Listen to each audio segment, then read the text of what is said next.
বাংলাদেশ ভারত 10টি সমঝোতা স্মারক সই, তিস্তা ও গঙ্গা চুক্তি নিয়ে আলোচনার আশ্বাস মোদির। টেকসই ভবিষ্যতের অঙ্গীকার শেখ হাসিনার। আওয়ামী লীগের 75তম প্রতিষ্ঠা বার্ষিকী কাল, বড় ধরনের শোডাউনের পরিকল্পনা। ভোট ভাতের অধিকার প্রতিষ্ঠা বড় অর্জন বললেন কাদের। দেশের উত্তর পূর্বাঞ্চলে নামছে বন্যার পানি, বাড়ছে মানুষের ভোগান্তি। 25 জুনের পর সারা দেশে ফের বৃষ্টির পূর্বাভাস আবহাওয়া অফিসের। বরগুনার আমতলীতে সেতু ভেঙে বীর যাত্রীবাহী মাইক্রোবাস খালে, অন্তত 9 জনের প্রাণহানি। সড়ক দুর্ঘটনায় বাগেরহাট ও মুন্সিগঞ্জে নিহত 4। এবং বিশ্বকাপের সুপার 8-এর রাতে ভারতের বিপক্ষে মাঠে নামছে বাংলাদেশ। সেমিফাইনাল খেলতে জয়ের বিকল্প নেই টাইগারদের, হারলেই বিদায়।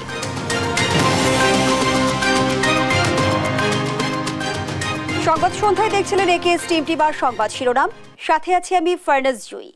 সুনীল সবুজ অর্থনীতি, ডিজিটাল ইকোনমি, রেল যোগাযোগ সহ 10টি সমঝোতা স্মারক সই করেছে বাংলাদেশ ও ভারত। শনিবার দুপুরে নয়াদিল্লির হায়দ্রাবাদ হাউসে দুই দেশের প্রধানমন্ত্রীর উপস্থিতিতে সমঝোতা সই হয়। যৌথ বিবৃতিতে নরেন্দ্র মোদী জানান, তিস্তা রক্ষা প্রকল্প নিয়ে আলোচনা করতে বাংলাদেশে আসবে ভারতীয় কারিগরি প্রতিনিধি দল। আলোচনা হবে গঙ্গা চুক্তি নবায়নে। বিস্তারিত জান্নাতুল মোহনার প্রতিবেদনে। নয়াদিল্লির হায়দ্রাবাদ হাউসে প্রধানমন্ত্রী শেখ হাসিনা এবং ভারতের প্রধানমন্ত্রী নরেন্দ্র মোদীর একান্ত বৈঠকের পর দ্বিপক্ষীয় বৈঠক করে বাংলাদেশ ভারত। বৈঠক শেষে রেল সংযোগ সম্প্রসারণ, ডিজিটাল অংশীদারিত্ব, সবুজ অংশীদারিত্ব, সুনীল অর্থনীতি সহ 10টি সমঝোতা স্মারক সই করে দুদেশ। চুক্তি সইয়ের পর যৌথ বিবৃতি দেন দুই দেশের প্রধানমন্ত্রী। এ সময় গঙ্গা চুক্তি এবং তিস্তা রক্ষা প্রকল্প নিয়ে ভারত সরকারের সিদ্ধান্ত তুলে ধরেন নরেন্দ্র মোদী। गंगा रिवर ट्रीटी के रिन्यूअल के लिए टेक्निकल स्तर पर बातचीत शुरू करने का निर्णय लिया है। बांग्लादेश में तीस्ता नदी के संरक्षण एवं प्रबंधन पर बातचीत के लिए शीघ्र ही एक टेक्निकल टीम বাংলাদেশ का दौरा करेगी। সিরাজগঞ্জে কন্টেইনার ডিপো নির্মাণে সহায়তার কথা জানিয়ে তিনি বলেন, যোগাযোগ, বাণিজ্য এবং সমন্বয়কে গুরুত্ব দিচ্ছে ভারত বাংলাদেশ। সীমান্তে শান্তি নিশ্চিতের আশ্বাসও দেন মোদী। काउंटर टेररिज्म, कट्टरवाद और बॉर्डर के शांतिपूर्ण प्रबंधन पर अपनी सहभागिता को मजबूत करने का निश्चय किया है। যোগাযোগ ও আর্থসামাজিক উন্নয়নে সহযোগিতার জন্য ভারতের প্রধানমন্ত্রীকে ধন্যবাদ জানান প্রধানমন্ত্রী শেখ হাসিনা। আমাদের দুই দেশের বন্ধুত্বপূর্ণ সম্পর্ক রেখে আমাদের কর্মপদ্ধতি নির্দিষ্ট করে আমরা যদি এগিয়ে যাই, অবশ্যই এই সুনির্দিষ্ট লক্ষ্য আমরা অর্জন করতে সক্ষম হব। টেকসই ভবিষ্যৎ নিশ্চিতে দুদেশের অভিন্ন অবস্থানের কথাও জানান তিনি। ডিজিটাল We অংশীদারিত্ব, agreed to have a shared vision for digital partnership and green partnership for a sustainable future. এসব দুটি সমন্বিত রূপকল্পকে সামনে রেখে কাজ করতে আমরা দুই পক্ষই সম্মত হয়েছি। বন্ধুত্বপূর্ণ সম্পর্ক এগিয়ে নিতে নরেন্দ্র মোদীকে বাংলাদেশ সফরের আমন্ত্রণ জানান প্রধানমন্ত্রী শেখ হাসিনা। জান্নাতুল মোহনা, দেশ টিভি, ঢাকা। এর আগে নয়াদিল্লিতে অনুষ্ঠিত হয়েছে শেখ হাসিনা নরেন্দ্র মোদী একান্ত বৈঠক। সকালে রাষ্ট্রপতি ভবনে গার্ড অফ অনার শেষে মহাত্মা গান্ধীর প্রতি শ্রদ্ধা জানান প্রধানমন্ত্রী শেখ হাসিনা। ভারতের প্রধানমন্ত্রী নরেন্দ্র মোদীর আমন্ত্রণে শপথ অনুষ্ঠানে যোগ দেওয়ার 15 দিন ব্যবধানে 21 জন রাষ্ট্রীয় সফরে ভারত পৌঁছান প্রধানমন্ত্রী শেখ হাসিনা। সফরের দ্বিতীয় দিন শনিবার সকালে রাষ্ট্রপতি ভবনে প্রধানমন্ত্রী শেখ হাসিনাকে স্বাগত জানান প্রধানমন্ত্রী নরেন্দ্র মোদী। এ সময় সরকারের মন্ত্রী ও ঊর্ধ্বতন কর্মকর্তারা উপস্থিত ছিলেন। সেখানে প্রধানমন্ত্রীকে দেয়া হয় গার্ড অফ অনার। বর্ণাঢ্য রাষ্ট্রাচারে প্রধানমন্ত্রীকে রাষ্ট্রীয় সালাম জানায় সশস্ত্র বাহিনীর চৌকস জওয়ানরা। এরপর রীতি অনুযায়ী লাল গালিচায় হেঁটে গার্ড পরিদর্শন করেন শেখ হাসিনা। এরপর দিল্লির রাজঘাটে ভারতের জাতির পিতা মহাত্মা গান্ধীর প্রতি শ্রদ্ধা জানান তিনি। পরে পরিদর্শন বইয়ে স্বাক্ষর করেন প্রধানমন্ত্রী। বেলা 12:30টার দিকে হায়দ্রাবাদ হাউসে পৌঁছান প্রধানমন্ত্রী শেখ হাসিনা। সেখানে নরেন্দ্র মোদীর সঙ্গে তার একান্ত বৈঠক অনুষ্ঠিত হয়। জান্নাতুল মোহনা, দেশ টিভি, ঢাকা। আওয়ামী লীগের 75তম প্রতিষ্ঠা বার্ষিকী আগামীকাল। দিনটিতে বড় ধরনের শোডাউন করবে দলটি। সোহরাওয়ার্দী উদ্যানে সমাবেশের জন্য দফায় দফায় বৈঠক করেছে ক্ষমতাসীনরা। বন্যা কবলিত এলাকা বাদে সারা দেশে প্রতিষ্ঠা বার্ষিকী উদযাপন করবে দলটি। সমাবেশে দিক নির্দেশনামূলক বক্তব্য দিবেন দলের সভাপতি প্রধানমন্ত্রী শেখ হাসিনা। তবে ঈদ পরবর্তী হয় জনস্রোত নিয়ে রয়েছে শঙ্কা। তৌফিক মাহমুদ মুন্নার রিপোর্ট। বাংলাদেশ আওয়ামী লীগ দেশের বৃহত্তম প্রাচীন ঐতিহ্যবাহী রাজনৈতিক দল। 23 জুন দলটির 75তম প্রতিষ্ঠা বার্ষিকী। গেল 7.5 দশক ধরে আওয়ামী লীগের পথ চলা ছিল গৌরবোজ্জ্বল। বন্ধুর পথ পাড়ি দিয়ে টানা 4 বার সহ পঞ্চমবার ক্ষমতায় দলটি। শুধু ঢাকা শহর নয়, সারা দেশে ওয়ার্ড পর্যায়েও কর্মসূচি পালন করবে আওয়ামী লীগ। তবে কোনো ধরনের আলস্যতা থাকবে না এবারের প্রতিষ্ঠা বার্ষিকীতে। জাস্ট আফটার ঈদ এবং ঈদ ভ্যাকেশন, কোরবানির ঈদের সময় মানুষ আসলে ঢাকা থেকে বাইরে যায় বেশি, দেশে বাড়িতে যায়। তো সেই কারণে তো একটি ভিন্ন পরিস্থিতি আমাদেরকে মুখোমুখি হতেই হচ্ছে। তারপরেও আমি ঢাকা মহানগরের একজন সংসদ সদস্য হিসেবে বলতে পারি যে আমি আমার মোহাম্মদপুর, আদাবর, আগারগাঁও অর্থাৎ ঢাকা 13 থেকে আশানুরূপ লোকজন জমায়েত হবে। ঠিক ঈদের 3 দিন পরেই তো ঢাকা শহরের আমাদের অতীতের অনুযায়ী যেটুকু আমরা বুঝি যে আসলে ঈদের কমপক্ষে 15 দিন পর্যন্ত ঢাকা শহরে মানে স্বাভাবিক জীবনযাত্রা শুরু হয় না। তো তারপরে তো কিছু করার নেই। আমাদের এই 23 জুন এটা আমাদের 75তম জন্মজয়ন্তী। আমার বিশ্বাস করি যেহেতু লোক কম থাকবে বলে আমরা সবাই মনে করতেছি, সেই জন্য সবাই উদ্যোগও কিন্তু বেশি নিয়েছে। ঐতিহাসিক সোহরাওয়ার্দী উদ্যানে বড় সমাবেশ করবে আওয়ামী লীগ। ঈদের পর জনসমাগম নিয়ে শঙ্কা থাকলেও র্যালিতে বড় শোডাউন করেছে ক্ষমতাসীনরা। না, এবার যেহেতু আমাদের প্রত্যেকটা এটা কর্মসূচিটা শুধু কেন্দ্রের কর্মসূচি না, কর্মসূচিগুলা প্রত্যেকটা জেলায়, উপজেলায়, ইউনিয়ন, ওয়ার্ড পর্যায়ে দেওয়া হয়েছে। অতএব প্রত্যেকটা জেলায় তাদের নিজস্ব কর্মসূচি পালন করবে তারা। আমরা সেই কারণে ঢাকার কর্মসূচিতে শুধু ঢাকা মহানগর, উত্তর, দক্ষিণ এবং ঢাকা জেলা, এই 3টি জেলাকে আমরা সম্পৃক্ত করব। এবং এই প্রোগ্রামে কেন্দ্রীয় কর্মসূচির অংশ ছাড়াও ঢাকা মহানগর উত্তর তাদের নিজস্ব কর্মসূচি থাকবে, ঢাকা মহানগর দক্ষিণ তাদেরও নিজস্ব কর্মসূচি থাকবে, এবং ঢাকা জেলারও তাদের নিজস্ব কর্মসূচি থাকবে অন্যদিন।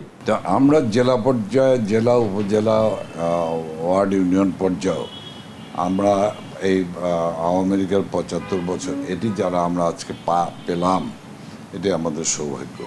আমরা হয়তো অনেকেই আজকের যারা অনেকে আওয়ামী লীগ আছেন তারা হয়তো 100 বছর, 100 বছর আর পালন করতে পারবো না।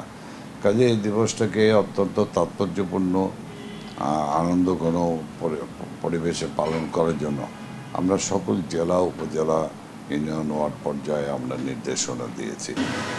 প্রতিষ্ঠা বার্ষিকীতে অংশ নিয়ে সরকারের উন্নয়ন অর্জন তুলে ধরতে নেতাকর্মীদের আহ্বান জানিয়েছেন নেতারা। তৌফিক মাহমুদ মুন্না, দেশ টিভি, ঢাকা। রাজনীতিকদের দুর্নীতিবাজ বানাতে 111 থেকে একটি মহল অপতৎপরতা চালিয়ে যাচ্ছে বলে মন্তব্য করেছেন আওয়ামী লীগ সাধারণ সম্পাদক ওবায়দুল কাদের। সৎ ব্যবসায়ীদের রাজনীতি করতে কোনো বাধা নেই জানিয়ে তিনি বলেন, অসৎ ব্যবসায়ীদের জন্য জিরো টলারেন্সে থাকবে আওয়ামী লীগ। প্রতিষ্ঠার 75 বছরে সাম্প্রদায়িক শক্তি আওয়ামী লীগের কাছে এখনও বড় চ্যালেঞ্জ বলেও মন্তব্য করেন সাধারণ সম্পাদক। বিস্তারিত নিয়াজ মোর্শেদের প্রতিবেদনে। রাজধানীর সোহরাওয়ার্দী উদ্যানে প্রস্তুত মঞ্চ। এখানে রোববার অনুষ্ঠিত হবে আওয়ামী লীগের 75তম প্রতিষ্ঠাবার্ষিকীর সমাবেশ। শনিবার সকালে মঞ্চ পরিদর্শন করেন দলের সাধারণ সম্পাদক ওবায়দুল কাদের সহ কেন্দ্রীয় নেতারা। পরে প্রতিষ্ঠার 75 বছরে আওয়ামী লীগের নানা অর্জন ও চ্যালেঞ্জ তুলে ধরেন ওবায়দুল কাদের। বলেন, শেখ হাসিনার হাত ধরেই উন্নয়ন আর ভাত ও ভোটের অধিকার ফিরিয়ে আনা বড় অর্জন, আর বড় চ্যালেঞ্জ সাম্প্রদায়িক অপশক্তি। সবচেয়ে বড় অর্জন ভোট ও ভাতের অধিকার। এটা হলো শেখ হাসিনার, বঙ্গবন্ধুর স্বাধীনতা। আমাদের বিজয়কে আমরা এখনো সুসংহত করতে পারিনি। সাম্প্রদায়িকতা বিজয়ের পথে, সুসংহত করার পথে অন্তরায় হয়ে আছে। আওয়ামী লীগে এখন ব্যবসায়ী সংখ্যা বেশি, এমন প্রসঙ্গে তিনি বলেন, ব্যবসায়ীরাও রাজনীতি করতে পারেন, তবে অসৎ ব্যবসায়ীদের ক্ষেত্রে জিরো টলারেন্সে থাকবে। রাজনীতি করলে ব্যবসা করার কি অধিকার থাকবে না? কেউ ব্যবসা কি চাঁদা তুলে ভাত খাবে না? চাঁদা তুলে চলবে, চাঁদা তুলে ছেলে মেয়েকে চালাবে, পরিবার চালাবে, ব্যবসা করবে, তাতে আপত্তি কি? সৎ ব্যবসা করতে তো আপত্তি নেই। অসৎ ব্যবসায়ীদের বিরুদ্ধে আমাদের জিরো টলারেন্স। রাজনীতিকদের দুর্নীতিবাজ প্রমাণে 111 থেকে অপচেষ্টা অব্যাহত আছে বলে অভিযোগ করেন আওয়ামী লীগ সাধারণ সম্পাদক। পলিটিশিয়ানদেরকে করাপ্ট বানাবার এবং এই পলিটিশিয়ানরা ব্যর্থ এটা প্রমাণ করার জন্য এক শ্রেণীর লোক আজকে বাংলাদেশে তৎপরতা চালাচ্ছে। নতুন প্রজন্ম আর নির্বাচনী ইশতেহার বাস্তবায়নই এবারের প্রতিষ্ঠাবার্ষিকীর বার্তা বলে জানান ওবায়দুল কাদের। নিয়াজ মোর্শেদ, দেশ টিভি, ঢাকা। রাজধানীর এভারকেয়ার হাসপাতালে ফের ভর্তি হওয়া বিএনপি চেয়ারপারসন বেগম খালেদা জিয়ার অবস্থা আশঙ্কাজনক। হঠাৎ করে শ্বাসকষ্ট বেড়ে যাওয়ায় বেগম জিয়াকে শুক্রবার দিবাগত রাত ৩:০৫ হাসপাতালে নেওয়া হয়। দুপুরে হাসপাতালে তথ্য জানিয়েছেন বিএনপি মহাসচিব মির্জা ফখরুল ইসলাম আলমগীর। তিনি জানান, কাউকে ভেতরে যেতে দেওয়া হচ্ছে না। বোর্ড মিটিং করে চিকিৎসকরা পরবর্তী ব্যবস্থা নেবেন। প্রথমে বেগম জিয়াকে করোনারি কেয়ার ইউনিট সিসিইউতে ভর্তি করা হয়, এরপরে স্থানান্তর করা হয় আইসিইউতে।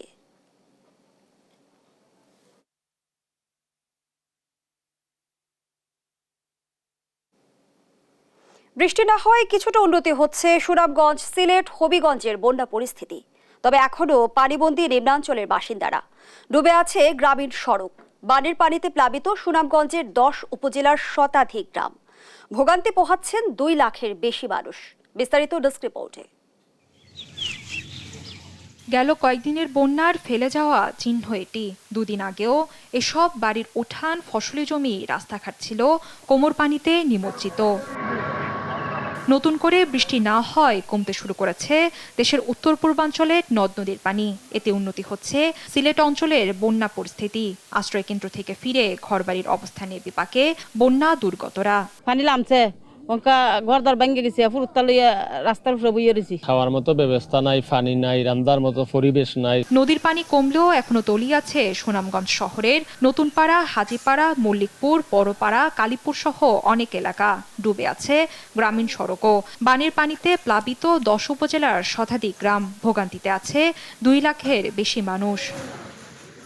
পানি উন্নয়ন বোর্ডের নির্বাহী কর্মকর্তা জানান, শুক্রবার থেকে বৃষ্টিপাত কমতে শুরু করেছে সুরমা নদীর পানি। শনিবার সকালে সুরমা নদীর পানি বিপদসীমা 10 সেন্টিমিটার নিচ দিয়ে প্রবাহিত হচ্ছে। মৌলভীবাজারে কমতে শুরু করেছে মনু ও কুশিয়ারা নদীর পানি। তবে এখনও জেলার 204টি আশ্রয়কেন্দ্রে আছে 1513টি পরিবার। ঘরবাড়ি থেকে পানি নেমে গেলেও দুর্ভোগ কমেনি বানভাসীদের। আমাদের বাড়িতে পানি, আমরা ওখানে স্কুল ঘরে আশ্রয় নিয়েছি।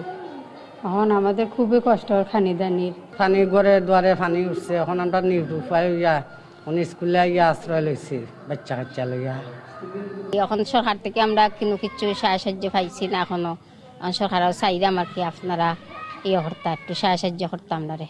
উত্তরাঞ্চলের রংপুর, লালমনিরহাটে উন্নতি হয়েছে বন্যা পরিস্থিতির। প্লাবিত হওয়া নির্মাঞ্চল থেকে নেমে গেছে পানি। শনিবার তিস্তা দাঁড়িয়া ব্যারেজ পয়েন্টে পানি বিপদসীমা 53 সেন্টিমিটার নিচ দিয়ে প্রবাহিত হচ্ছে। শুভশ্রী রায়, নিউজ ডেস্ক, দেশ টিভি। 25 জুনের পর সারা দেশে বৃষ্টির পূর্বাভাস দিয়েছে আবহাওয়া অফিস। রংপুর, ময়মনসিংহ ও সিলেট বিভাগে মাঝারি থেকে ভারী বর্ষণ হতে পারে, তবে তা প্রবল হবে না। এতে তাপমাত্রা কিছুটা কমবে বলে জানিয়েছেন আবহাওয়াবিদ হাফিজুর রহমান। সাবরিনা মজুমদারের রিপোর্টে বিস্তারিত।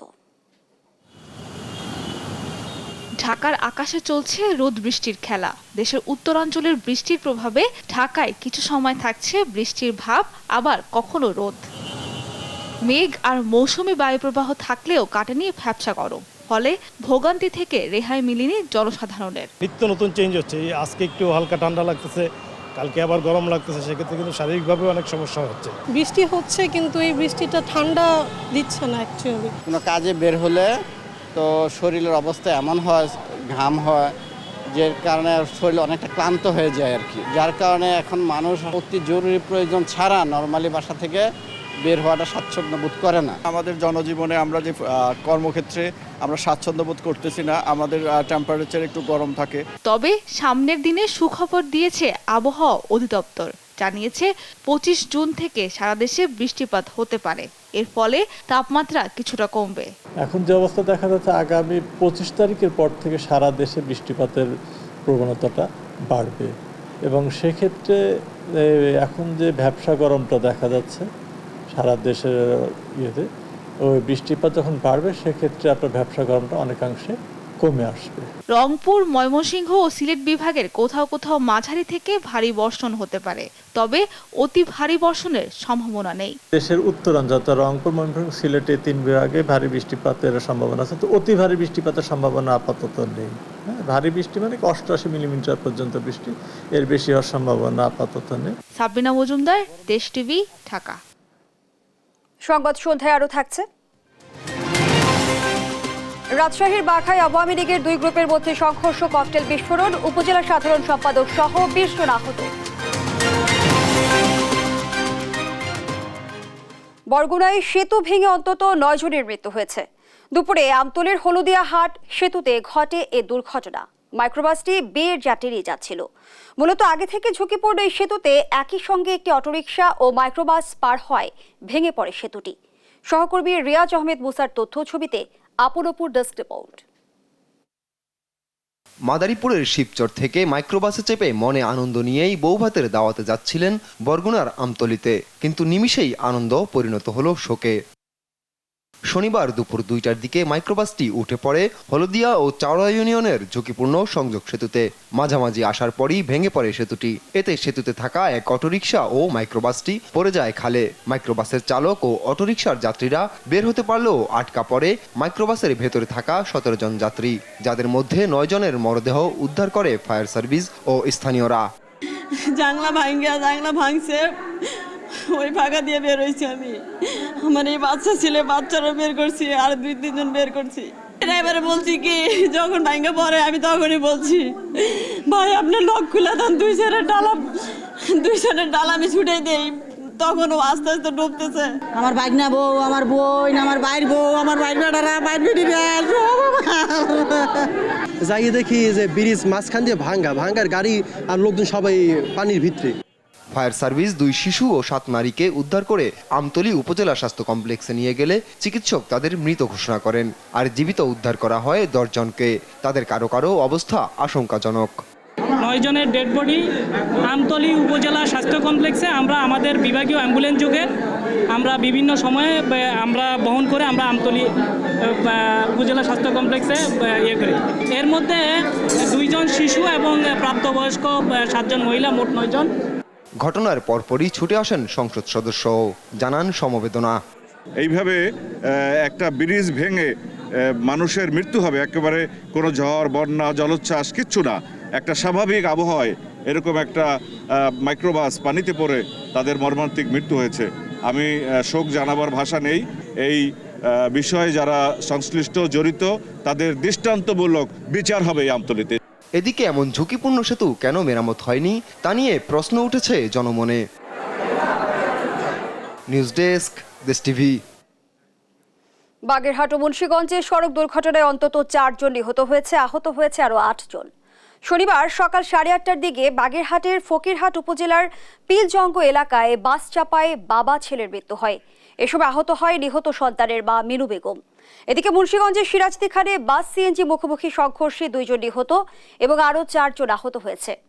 সকাল 10টার দিকে উপজেলার নবাবগঞ্জ এলাকার খারসুর এলাকায় এই দুর্ঘটনা ঘটে। নবাবগঞ্জের বান্দুরা থেকে ঢাকাগামী নবকলি পরিবহনের একটি বাস খারসুর তালতলা এলাকায় সিএনজিকে চাপা দিলে 6 জন আহত হয়। তাদের উদ্ধার করে নবাবগঞ্জ স্বাস্থ্য কমপ্লেক্সে নিয়ে যাওয়া হলে দায়িত্বরত চিকিৎসক 2 জনকে মৃত ঘোষণা করে।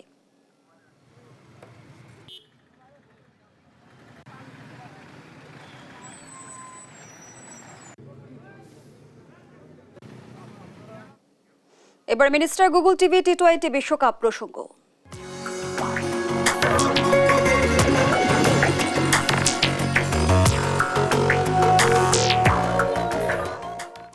সুপার 8-এ নিজেদের দ্বিতীয় ম্যাচে রাতে ভারতের বিপক্ষে নামবে বাংলাদেশ। শক্তির বিচারে এগিয়ে থাকা ভারতের বিপক্ষে কঠিন চ্যালেঞ্জের সামনে শান্তর দল। অন্যদিকে জয় দিয়ে সেমিফাইনাল নিশ্চিতের লক্ষ্য ভারতের। অ্যান্টিগায় বাংলাদেশ সময় রাত 8:30টায় শুরু হবে ম্যাচটি। আল মাহমুদ ফাহিমের প্রিভিউ। ব্যাটিং দুর্দশা যেন পিছু ছাড়ছে না টাইগারদের। সুপার 8-এর প্রথম ম্যাচে অস্ট্রেলিয়ার বিপক্ষে আবারও ব্যর্থতার ছাপ বাংলাদেশের। টপ অর্ডার ব্যাটারদের রান খরা বেশ ভুগাচ্ছে পুরো দলকে। এই দুশ্চিন্তা ক্রমেই বাড়ছে।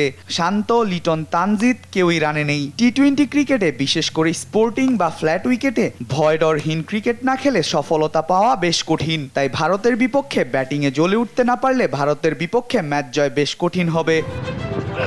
ভারতের বিপক্ষে ম্যাচ নিয়ে পরিকল্পনা কি, এমন প্রশ্নের জবাবে অধিনায়ক শান্ত বলেন, অবশ্যই দুইটা ম্যাচ অবশ্যই আমাদের ইম্পর্টেন্ট।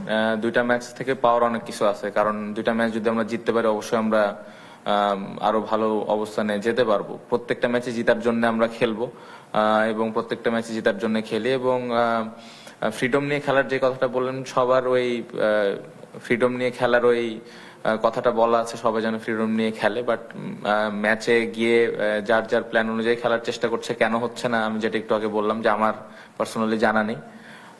বাট এভাবে যদি খেলে অবশ্যই এটা বোলারদের জন্য অনেক ডিফিকাল্ট। তাওহিদ হৃদয়, সাকিব আল হাসান, মাহমুদুল্লাহ রিয়াদের উপরই ভরসা টাইগারদের। টপ অর্ডার সাপোর্ট দিতে পারলে লড়াক স্কোর দাঁড় করানোর ভিত্তি পাওয়া যেত। বোলারদের পারফরমেন্স চোখে পড়ার মতো। বাংলাদেশ সুপার 8-এ খেলছে পুরোপুরি বোলারদের অবদানে। স্বল্প রানের পুঁজি দিয়েই লড়াই করে জয় এনে দিয়েছে তাসকিন, মুস্তাফিজ, তানজিম, রিশাদরা। অন্যদিকে ভারত আছে দুর্দান্ত ফর্মে। এখন পর্যন্ত কোনো ম্যাচ হারেনি রোহিতরা। সুপার 8-এ আফগানদের গুড়িয়ে দিয়ে দাপুটে জয় তুলে নিয়েছে ভারত। ওপেনিংয়ে আছেন অভিজ্ঞ রোহিত শর্মা, বিরাট কোহলিরা। মিডল অর্ডারে সূর্যকুমার, হার্দিক পান্ডিয়ারা আছেন টপ ফর্মে। বাংলাদেশ চাইবে ভারতকে হারিয়ে টুর্নামেন্টে টিকে থাকতে, আর অন্যদিকে ভারত চাইবে সেমিফাইনাল নিশ্চিত করতে। আল মাহমুদ ফাহিম, স্পোর্টস ডেস্ক, দেশ টিভি।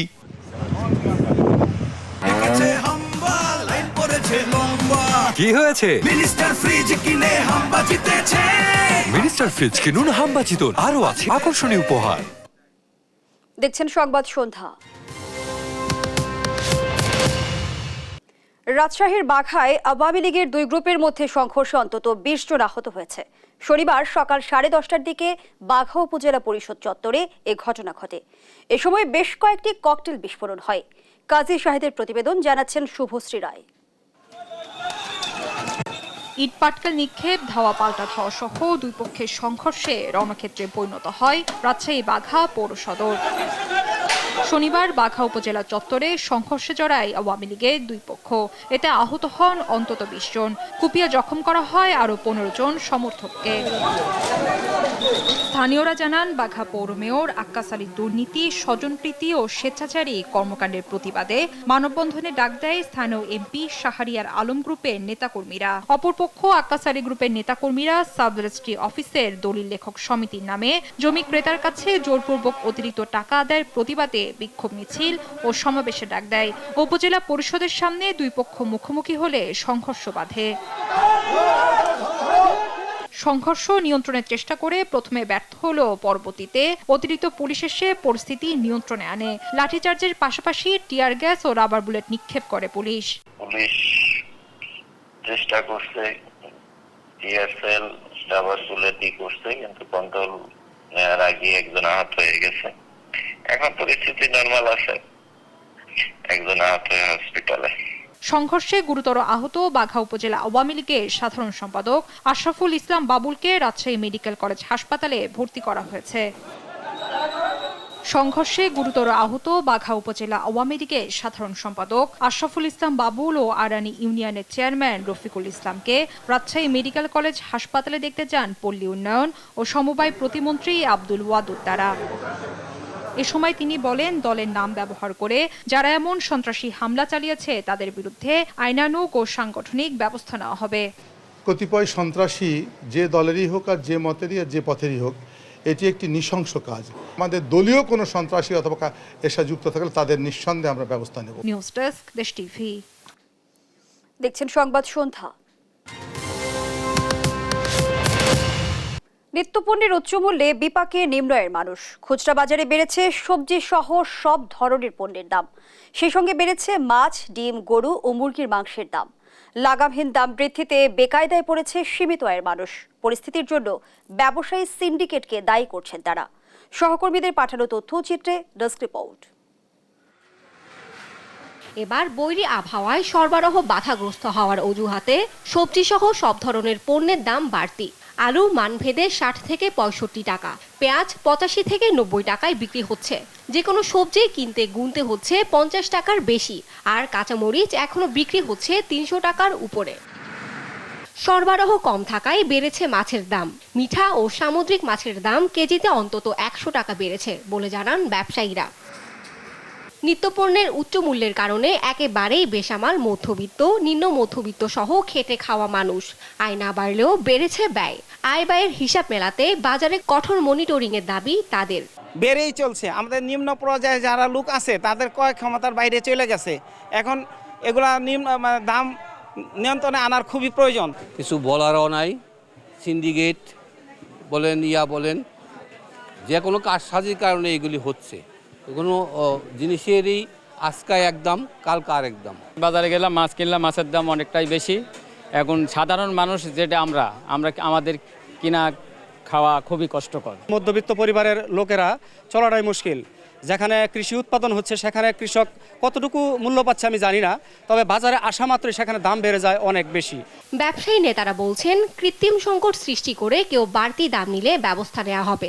মনিটরিং কমিটি যারা আমরা এখানে পরিচালনা করছি তাদের মাধ্যমে আমরা সব কিছু ক্রেতা এবং বিক্রেতা উভয় পক্ষের কাছে আমরা সবসময় জানার জন্য চেষ্টা করি। অনেক সময় অনেক ক্রেতারা বলে আমাদের ক্রয় ক্ষমতার বাইরে চলে গেছে, আবার অনেকেই বলে যে না, মানুষের স্বাভাবিক পর্যায়ে আছে, মানুষের ক্রয় ক্ষমতার মধ্যে আছে। আমরা সবসময় চাই যেন আমাদের এই বাজারটি যে সুনাম রয়েছে সেই সুনামটি ধরে রাখার জন্য। তবে বাজার নিয়ন্ত্রণে ব্যবসায়ী সিন্ডিকেটের বিরুদ্ধে ব্যবস্থা নেওয়া জরুরি বলে মনে করছেন সংশ্লিষ্টরা। দিবাশ্রী বড়ুয়া, নিউজ ডেস্ক, দেশ টিভি। দেখছেন সংবাদ সন্ধ্যা।